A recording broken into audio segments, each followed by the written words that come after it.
Dana White reacted strongly to Khabib being kicked off a plane earlier this week, blasting Frontier Airlines and questioning why Khabib was even flying with them in the first place.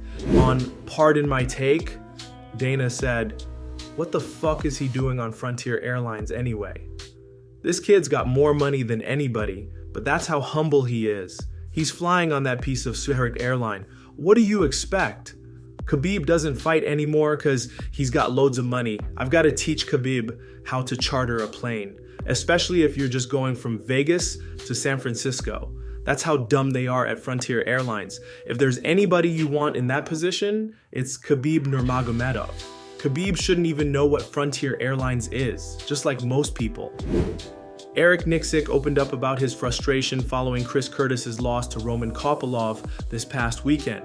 Curtis was TKO'd in the final second of the last round, and although he tried to get back on his feet, the referee called a stop to the fight. Despite the controversial stoppage, Curtis was trailing on all the judges' scorecards.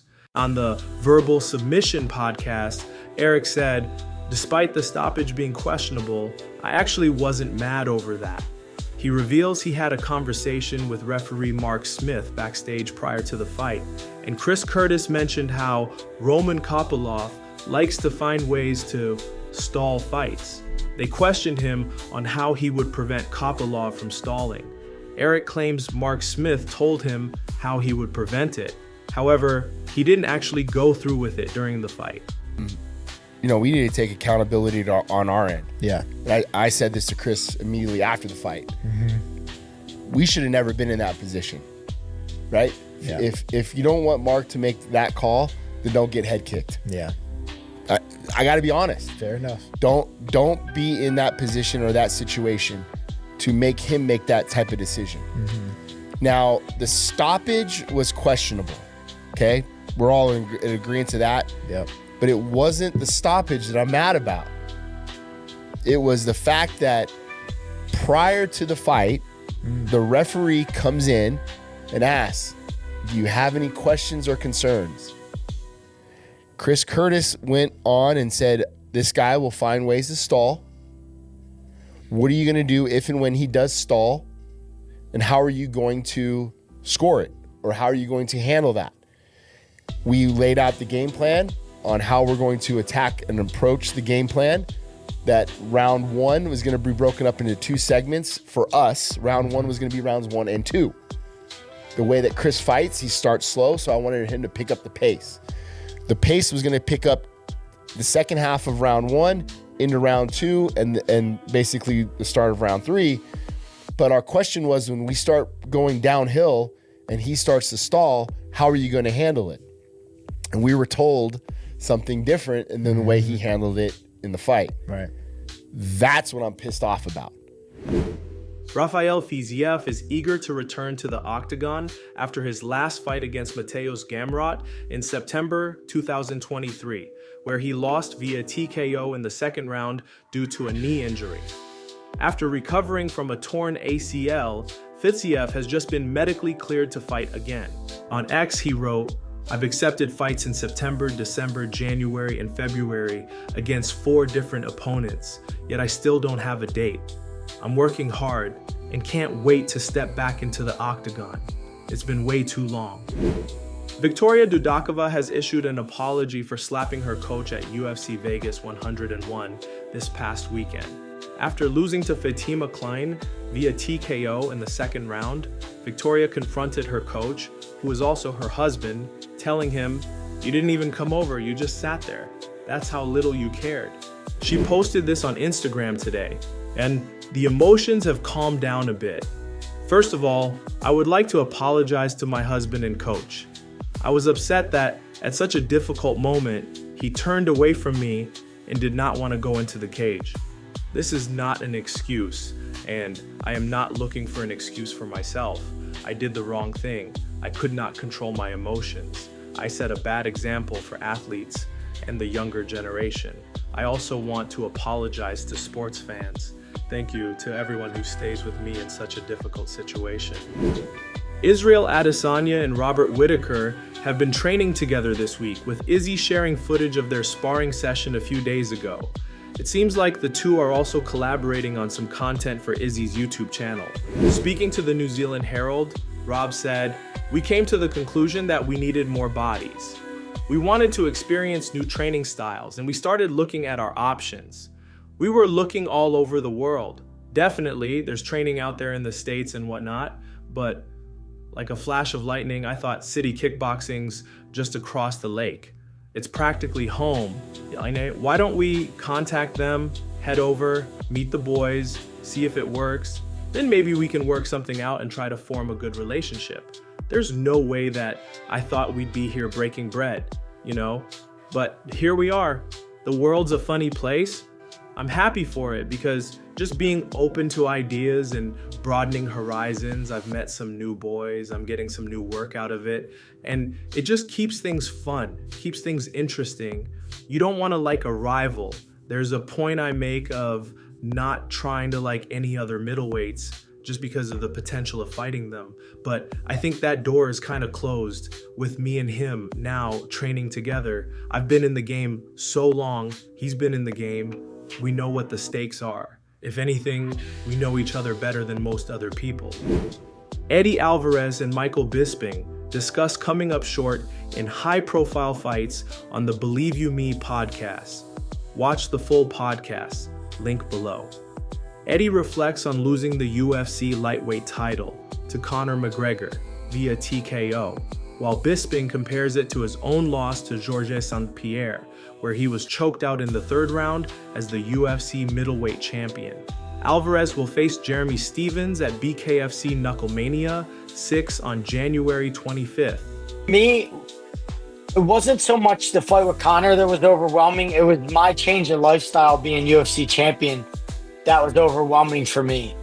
If I could go back in retrospect, I would have given myself a little bit of time to digest it before I actually fought as a defending champion. The whole whirlwind of media, of obligations and all that, I never wanted it. I wanted the money and I wanted the belt. I never understood, I didn't understand that world of media, of obligations, of having to be somewhere and talk about the fight. So Conor was excellent at that. He was well trained at it. And, it's something that I guess I forgave myself, but in my competitive career, it's very difficult because. Do you know what? Let me just jump in there real quick, Paul. I know exactly what you're talking about, Eddie, because when I fought George St. Pierre, I didn't have him talking shit, but the sheer magnitude of the event, I was also a champion as well. And, I come from a very working class background. So it felt weird. There was a little bit of like imposter syndrome, perhaps, or whatever. Obviously, I'd fought all over the world and I'd been main events, but never something that kind of spectacle. And even though I was super experienced, I kind of feel that the moment did kind of affect me as well. Khabib Nurmagomedov talks about coaching MMA and when he plans to step away, currently training Islam Makhachev and Umar Nurmagomedov for their title fights at UFC 311. Khabib shared a story of a fighter asking him to visit his family for the holidays. Khabib's response, "If you want to be the best, family has to wait." Speaking to ESPN, Khabib said, "When these guys finish, I'm going to finish. I hope it's going to be very fast because I'm tired of all this. We were way on top of this game the last 8 years, 7 years since I became champion. You can even watch the team record. We almost don't lose. And I'm talking about 25 fighters, 25 professional fighters. We fight, we almost don't lose. Everybody fights around the world, everywhere. Japan, Middle East, Europe, US, South America. We're fighting everywhere in this world and we almost don't lose. We have so many belts, we have so many champions in so many different organizations, and all because of sacrifice. All these guys, they were with me, they were with my father when I was beginning.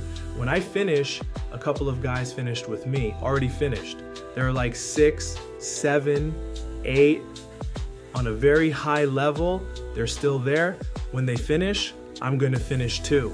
I can describe this in one word, all about sacrifice. People talk about discipline, but sometimes discipline is not enough. It's all about sacrifice. A couple of days ago, maybe 1 week ago, one guy, he's from Mexico, He trained with us. We allowed him to come. We don't allow anybody to come in our team because we have enough sparring partners. You can look at anybody, champion.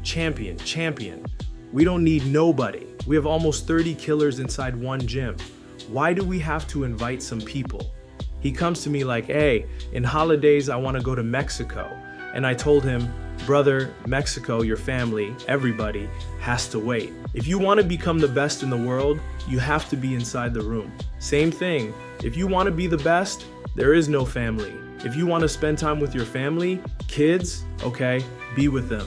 You're going to become the best family man. I'm not against family people. I just say, if you want to become the best in this business, you have to sacrifice. Sacrifice your time, sacrifice your health, and sacrifice everything good you have. Otherwise, I don't know, I was in this game not only like a coach, but like a fighter too. When people try to talk with me, give me some excuse about what they have to do, I just say, this guy, he can be just a regular fighter like thousands and thousands of other people. Just a regular fighter. He's going to make money. He's going to be good, but he's never going to be a champion. Belal Muhammad recently lashed out at Sean Strickland, reigniting their long-standing beef.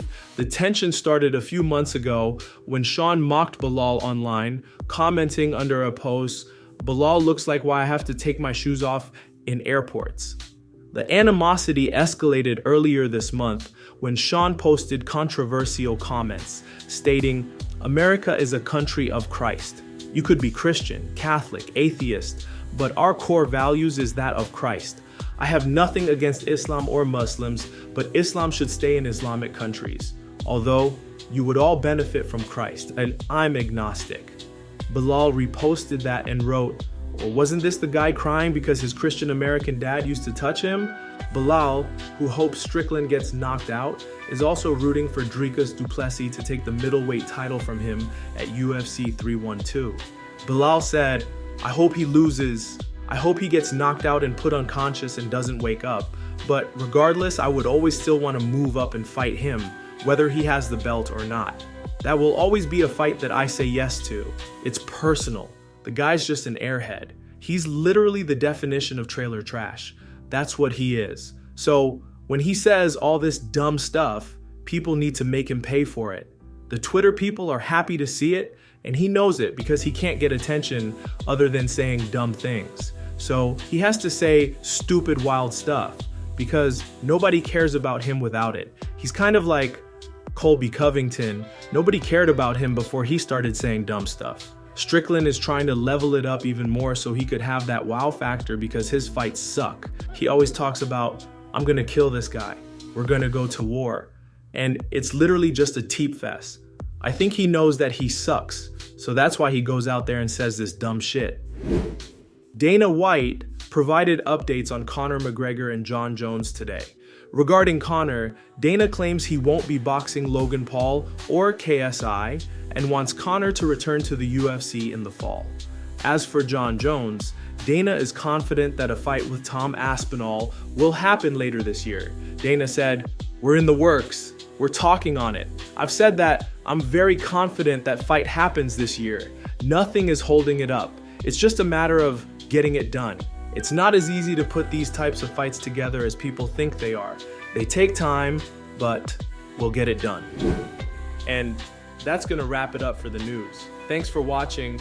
For daily MMA news and content, subscribe to the channel and click the bell icon to be notified when we post videos.